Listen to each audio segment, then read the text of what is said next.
गुलामगिरी परिच्छेद 8। परशुराम मात्र हत्या, 21 बार हमले, राक्षस। खंडेराव ने रावण की मदद ली, नवखंडों की जानाई, 7 देवियां, सप्त आसरा। महारों के गले का काला धागा, अतिशूद्र, अछूत, मातंग, चांडाल।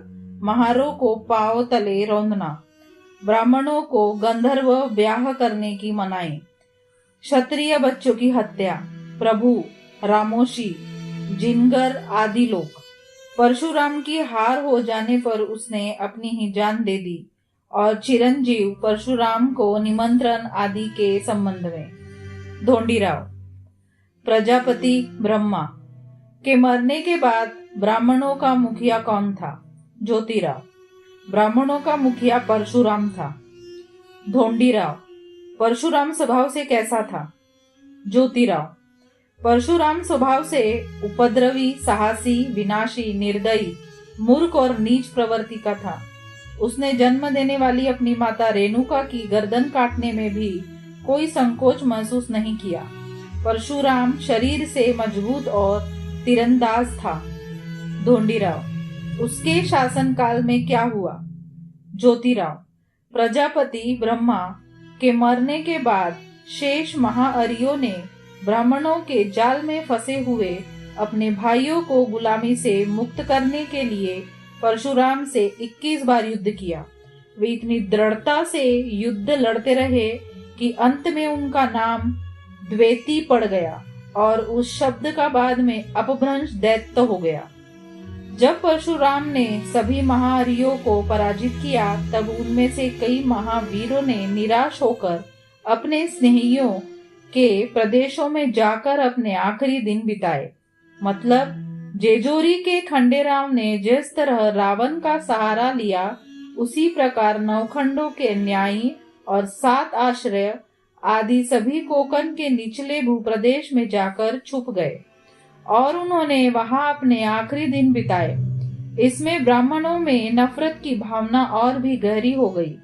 उन्होंने नवखंडों का जो न्याय था, उसका नाम स्त्री के नाम पर निंदा सूचक अर्थ में नव चिथोड़ी वाली देवी, नव खणाची जानाई रख दिया और 7 आश्रयों का नाम 7 पुत्र वाली माता, साती असरा रख दिया।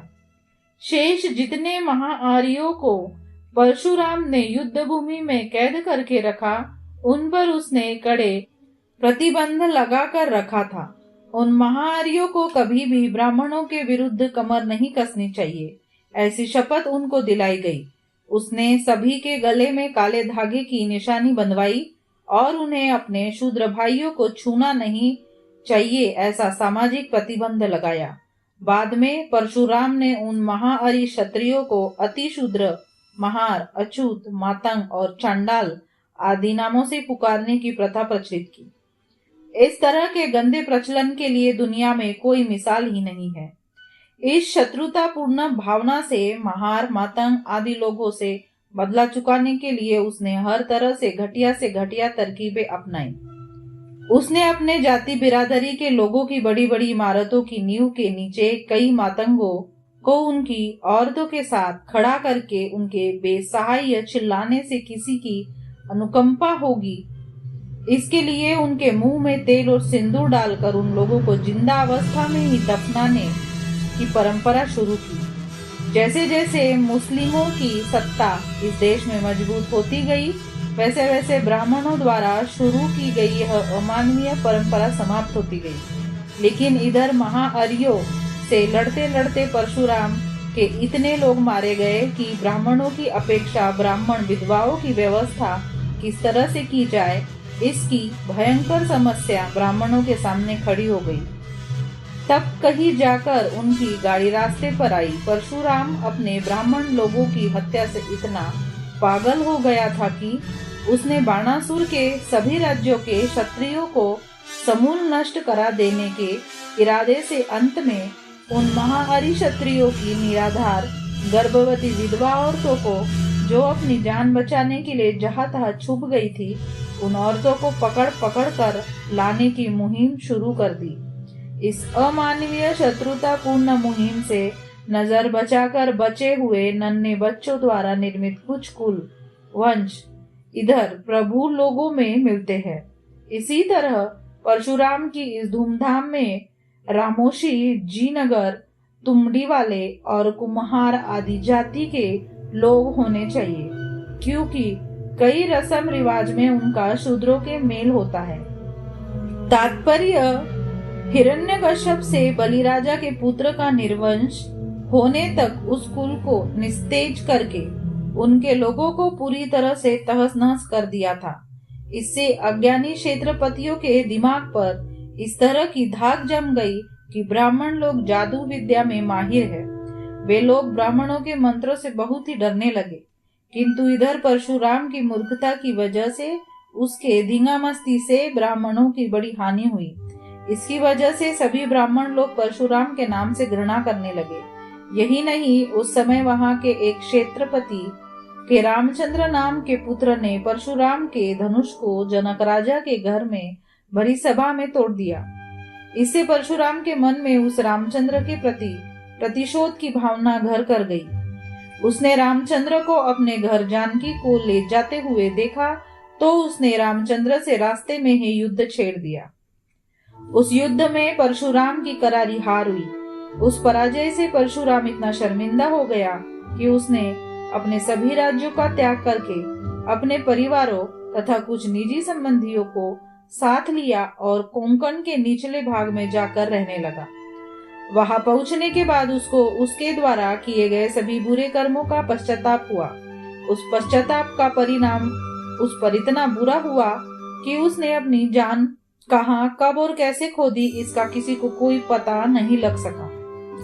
ढोंडीराव, सभी ब्राह्मण पंडित पुरोहित अपने धर्मशास्त्रों, धर्म ग्रंथ के आधार पर यह कहते हैं कि परशुराम आदि नारायण का अवतार है।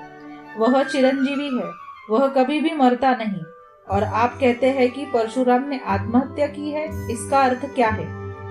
ज्योतिराव, 2 साल पहले मैंने शिवाजी महाराज के नाम एक पवाड़ा लिखा था। उस पवाड़े के पहले छंद में मैंने कहा था कि सभी ब्राह्मणों को अपने परशुराम को न्योता देकर बुलाना चाहिए और उसकी उपस्थिति में मेरे सामने इस बात का खुल्लम-खुल्ला खुलासा करना चाहिए कि आजकल के मातंग महारों के पूर्वज परशुराम से 21 बार लड़ने वाले महाहरि क्षत्रिय थे या नहीं। इसकी सूचना ब्राह्मणों को दी गई, लेकिन वास्तविकता यह है कि उन्होंने परशुराम को न्योता देकर नहीं बुलाया था। इससे यह स्पष्ट होती है कि परशुराम सचमुच में आदि नारायण का अवतार होता और चिरंजीवी होता तो ब्राह्मण ने उसको कब का खोज निकाला होता। और मेरी बात तो क्या, सारी दुनिया के ख्रिस्ती और मोहम्मदी लोगों के मन का समाधान करके सभी मलेच्छ लोगों के विद्रोहों को अपनी मंत्र विद्या की सामर्थ्य से तहस नहस करने में कोई कसर नहीं छोड़ता। ढोंडीराव, मेरे विचार से आपको स्वयं ही एक बार परशुराम को यहाँ बुलाना चाहिए। यदि परशुराम सचमुच में जिंदा है तो वह निश्चित रूप से चला आएगा।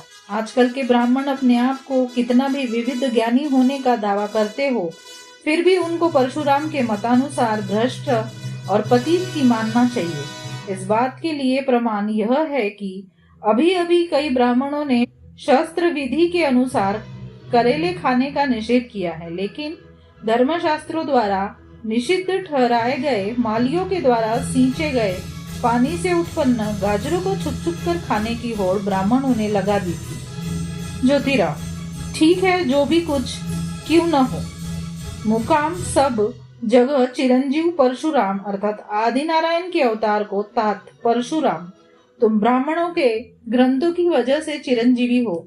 करेला कड़वा क्यों न हो, किंतु तुमने विधि पूर्वक करेले खाने का निषेध नहीं किया है। परशुराम, तुमको पहले जैसे मछुओं की लाश से दूसरे नए ब्राह्मण पैदा करने की गरज नहीं पड़ेगी, क्योंकि आज यहाँ तुम्हारे द्वारा पैदा किए गए जो ब्राह्मण हैं, उनमें कई ब्राह्मण विविध ज्ञानी हो गए हैं। अब तुम्हें उनको बहुत ज्यादा ज्ञान देने की भी आवश्यकता नहीं रहेगी। इसलिए हे परशुराम, तुम यहाँ आ जाओ और जिन ब्राह्मणों ने शूद्र मालियों द्वारा खेत में उत्पन्न गाजरों को छुप छुप कर खाया है, उन सभी ब्राह्मणों को चंद्रायन प्रायश्चित देकर उन पर तुम वेद मंत्रों के जादू की सामर्थ्य से पहले जैसे कुछ चमत्कार अंग्रेज, फ्रेंच आदि लोगों का दिखा दो, बस हो जाएगा। हे परशुराम, तुम इस तरह मुंह छुपाकर भगोड़ा बनकर मत घुमा करो। तुम इस नोटिस की तारीख से 6 माह के भीतर भीतर यहाँ पर उपस्थित हो सके, तब मैं ही नहीं सारी दुनिया के लोग तुम सचमुच में आदि नारायण के अवतार हो ऐसा समझेंगे और लोग तुम्हारा सम्मान करेंगे। लेकिन यदि तुम ऐसा न कर सके तो यहाँ के महार मातंग हमारे मसोबा के पीछे छुप कर बैठे हैं। वे लोग तुम्हारे विविध ज्ञानी कहलाने वाले ब्राह्मण बच्चों को खींच कर बाहर ले आएंगे और उनके भांडों के इकतारा, तुनतुना इकतारी वाद्य का तार टूट जाएगा और उनकी छोली में पत्थर गिर जाएंगे। फिर उन्हें विश्वामित्र जैसे भूखे कंगाल रहने पर इतनी मजबूरी का सामना करना पड़ेगा कि उनको कुत्ते का मांस भी खाना पड़ सकता है। इसलिए हे परशुराम, तुम अपने विविध ज्ञानी ब्राह्मणों पर रहम खाओ ताकि उन पर विपत्ति के पहाड़ न टूट पड़े।